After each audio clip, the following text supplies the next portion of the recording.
بہت سے نبیوں پر اللہ پاک نے صحیفے اور آسمانی کتابیں اتاری۔ ان میں سے 4 کتابیں بہت مشہور ہیں۔ نمبر 1 تورات، حضرت سیدنا موسیٰ علیہ السلام پر نازل ہوئی۔ نمبر 2 زبور، حضرت سیدنا داود علیہ السلام پر نازل ہوئی۔ نمبر 3 انجیل، حضرت سیدنا عیسیٰ علیہ السلام پر نازل ہوئی۔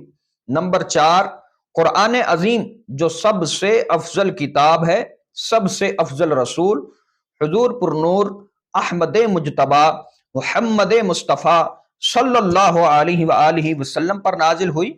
کلام الہی میں بعد کا بعض سے افضل ہونا، اس کے یہ معنی ہے کہ ہمارے لیے اس میں ثواب زائد ہے، زیادہ ثواب ہے، ورنہ اللہ عز و جل ایک ہے، اس کا کلام ایک، اس میں افضل و مفضول کی گنجائش نہیں ہے، یعنی کہ یہ کلام افضل ہے، یہ کلام تھوڑا سا کم افضل ہے، یہ کلام تھوڑا سا زیادہ افضل ہے، اس چیز کو اس میں گنجائش نہیں ہے۔ اس کا مقصد، اس کا مطلب یہ بنتا ہے کہ اس میں ہمارے لیے ثواب زیادہ ہے۔